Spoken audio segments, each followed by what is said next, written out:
Mamaearth एक ऐसी company जो कम से कम समय में $1.5 बिलियन से भी ज्यादा अपनी नेटवर्थ बना चुकी है। आखिर कैसे, आखिर कौन है इसके फाउंडर, क्या करते हैं, इस कंपनी की शुरुआत कैसे हुई, जानते हैं बहुत सारे सवालों के जवाब आज के इस वीडियो। नमस्कार दोस्तों, मेरा नाम है जैक्सन और हम करते रहते हैं कंपनियों के पोस्टमार्टम, और आज बारी है मामाअर्थ के कंपनी का पूरा पोस्टमार्टम करने का। तो आइए जान लेते हैं आज के इस वीडियो में हम इस कंपनी के बारे में क्या क्या जानने वाले हैं। पहला, कंपनी और फाउंडर का इतिहास। दूसरा, बिजनेस मॉडल और प्रोडक्ट सर्विसेज।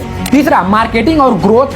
चौथा, चुनौती और सफलता की कहानियां। पांचवा, कंपनी की वर्तमान स्थिति और फ्यूचर की योजनाएं। तो चलिए शुरू करते हैं बिना किसी देरी के, करते हैं इस कंपनी का पोस्टमार्टम की शुरुआत। वरुण अलग और गजल अलग, यही एक पति पत्नी हैं जो मामाअर्थ को जन्म देने वाले हैं। आइए जानते हैं थोड़ा वरुण अलग की बायोग्राफी। वरुण अलग का जन्म सन 1984 में हरियाणा के गुरुग्राम में हुआ था। उनकी प्रारंभिक शिक्षा अपने स्थानीय जगह गुरुग्राम में ही पूरी हुई। इसके बाद ये अपनी कॉलेज की पढ़ाई के लिए दिल्ली यूनिवर्सिटी में बीटेक इलेक्ट्रिक इंजीनियरिंग के लिए चले गए। 2007 में इनका पोस्ट ग्रेजुएशन कंप्लीट होने के बाद ये HUL यानी हिंदुस्तान यूनिलीवर लिमिटेड कंपनी में 5 सालों तक बिजनेस लीडरशिप और सेल्स मैनेजर के रूप में नौकरी किए। फिर मई 2013 में ये कोका कोला को ज्वाइन किए और उसमें बिजनेस मैनेजर के रूप में 2 सालों तक कार्यरत रहे। फिर नवंबर 2016 में कोका कोला को अलविदा कहकर उसी महीने अपने मामाअर्थ कंपनी की शुरुआत किए।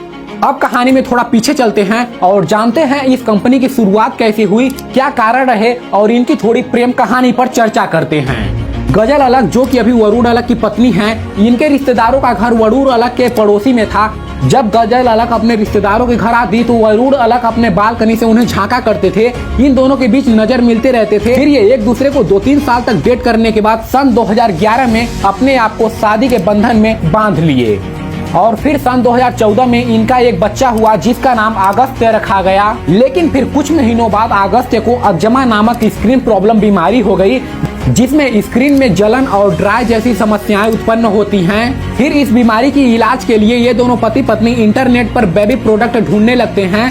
तो इन्हें पता चलता है कि इंडिया में बिकने वाले सभी बेबी प्रोडक्ट केमिकल युक्त होते हैं और छोटे से बच्चों को केमिकल युक्त पदार्थों का सेवन करवाना ये सही नहीं है।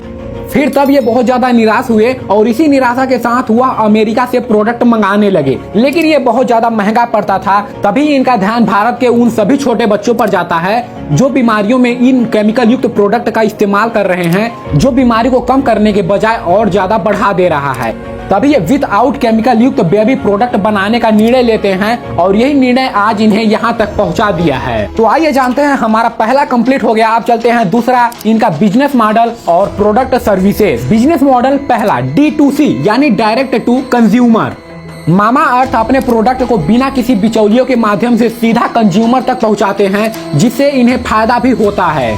ये अपने प्रोडक्ट की बिक्री ऑनलाइन प्लेटफॉर्म जैसे अमेजॉन, फ्लिपकार्ट, खुद की वेबसाइट और खुद के ऐप के जरिए करते हैं। नंबर दूसरा, ये ऑनलाइन के साथ साथ ऑफलाइन स्टोर में भी अपना जगह बना रहे हैं। इससे इनका मकसद भारत के हर कोने तक पहुंचने का है। नंबर तीसरा, ये अपने बिजनेस को इको फ्रेंडली बनाने की कोशिश में है। जैसे यदि आप कोई प्रोडक्ट इनसे खरीदते हैं तो ये आपके नाम पर एक पौधा लगाते हैं। अब देखते हैं मॉडल नंबर दूसरा का दूसरा, प्रोडक्ट सर्विसेज। वैसे तो ये अपनी कंपनी की शुरुआत विदाउट केमिकल युक्त प्रोडक्ट छोटे बच्चों के लिए किए थे, लेकिन समय के साथ ये खुद को इम्प्रूव करते गए। अब ये वयस्कों के लिए भी face mask, face wash, skin care, hair care जैसे सभी तरह के प्रोडक्ट बना रहे हैं। अब नंबर 3 चलते हैं, इनकी मार्केटिंग और ग्रोथ स्ट्रेटेजी क्या है। इनके बिजनेस मॉडल के मार्केटिंग का सबसे बड़ा हिस्सा इन्फ्लुएंसर मार्केटिंग पर केंद्रित है। ये अब तक 3500 से ज्यादा इन्फ्लुएंसर के साथ अपने प्रोडक्ट का ब्रांडिंग स्पॉन्सर कर चुके हैं। साथ ही ये बेस्ट SEO के साथ गूगल, यूट्यूब, फेसबुक और भी कई प्लेटफॉर्म पर अपना एड रन करते रहते हैं और साथ ही समय समय पर ये डिस्काउंट और प्रोडक्ट सेल लाते रहते हैं, जिससे लोग इनका प्रोडक्ट खरीदते रहते हैं। साथ ही इनके मार्केटिंग में सबसे ज्यादा असर डालने वाली एक्ट्रेस शिल्पा शेट्टी, जो कि मामाअर्थ में निवेशक भी थी, लेकिन अब वो जा चुकी हैं। अब नंबर 4 देखते हैं, सामने आई चुनौतियां और इनकी सफलता की कहानियां सुनते हैं। पहले हम चुनौतियों को देखते हैं। देखो, चुनौतियां तो उस समय बहुत ज्यादा थी। जब ये कंपनी की शुरुआत कर रहे थे तब भारत में ऑलरेडी HUL और एलोवेरा जैसी कंपनियां भारत के हर कोने तक अपनी पहचान बना चुकी थी। जब ये अपना प्रोडक्ट सेल करना शुरू किए तो अपना 90% अटेंशन ऑनलाइन पर दिए, ऑफलाइन मार्केटिंग में ये ध्यान ही नहीं दिए, जिस वजह से ऑफलाइन वाले कस्टमर से दूर रह गए। इसलिए ये अब मेहनत कर रहे हैं ऑफलाइन पर। इसलिए आप देखेंगे कि अब बड़े बड़े मॉल में और कुछ स्टोर में इनके प्रोडक्ट देखने को मिलते हैं। नंबर तीसरा, अब कंपनी ये इतना ज्यादा एड कर रही थी, इन्फ्लुएंसर मार्केटिंग करवा रही थी, तो इनके प्रोडक्ट के ऑर्डर भी बहुत ज्यादा आ रहे थे, जिससे इनके साथ चुनौतियां आती थी। ये प्रोडक्ट को कंप्लीट नहीं कर पाते थे या फिर ऑर्डर को मैनेज नहीं कर पाते थे और प्रोडक्ट को सर्विसेज जल्दी करने में कठिनाइयों का सामना करना पड़ा। अब इनकी चुनौतियों को पार करना ही इनकी सफलता है। तो सफलता के बारे में जानना इतना आवश्यक नहीं, आप इसी को पार करते गए, सफलता मिलती गई। अब चलते हैं 5वें नंबर पे। हेडलाइन, अभी तक कंपनी की मार्केटिंग चल रही है। यानी हम क्या समझें, बाकी जो कंपनियां हैं वह कोई भी ब्रांड लॉन्च करती हैं, कोई भी प्रोडक्ट लॉन्च करती हैं तो वह पहले महीने अपने प्रोडक्ट की बहुत ज्यादा मार्केटिंग करती हैं, लेकिन महीने दर महीने अपने प्रोडक्ट की मार्केटिंग कम करती जाती हैं। लेकिन हम देख रहे हैं कि ये जो मामा अर्थ कंपनी है ये सन 2016 से 2024 तक यानी पूरे 8 सालों में 8 सालों तक अपनी मार्केटिंग कर रही है और हर प्रोडक्ट की कर रही है।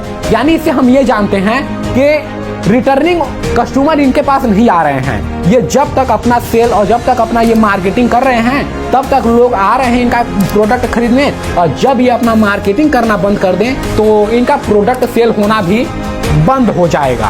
पिछले साल ये IPO में अपनी कंपनी को लिस्टेड करवाने के लिए भी आवेदन किए थे। IPO यानी कि इनिशियल पब्लिक ऑफरिंग। लेकिन जब कंपनी लिस्टेड करने से पहले इनके कंपनी के बारे में बहुत सारे क्वेश्चन खड़े हुए तो ये आंसर नहीं दे पाए, ये पीछे हट गए। यानी उस वक्त इस कंपनी को लिस्ट करवाने में फेल हो गए थे। लेकिन अभी होनासा कंज्यूमर लिमिटेड जो मामा अर्थ का ही एक ब्रांड कंपनी है, ये शेयर मार्केट में लिस्टेड है और इसकी अभी एक शेयर की प्राइस है 400 रुपए 55 पैसे।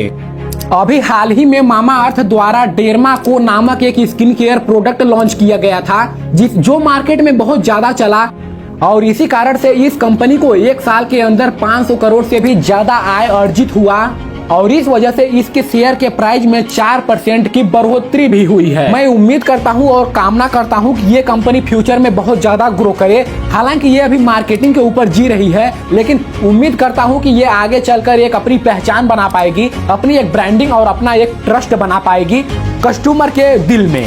तो आपको कैसा लगा मेरा ये केस स्टडी, मेरा ये इस कंपनी के ऊपर पोस्टमार्टम? अपना राय हमें कमेंट में दें और अगला वीडियो आप किस कंपनी के पोस्टमार्टम के ऊपर चाहते हैं ये भी हमें कमेंट में बता दें और शेयर, सब्सक्राइब एंड लाइक करना ना भूलें। धन्यवाद, मिलते हैं अगले वीडियो में एक नए कंपनी के साथ। धन्यवाद।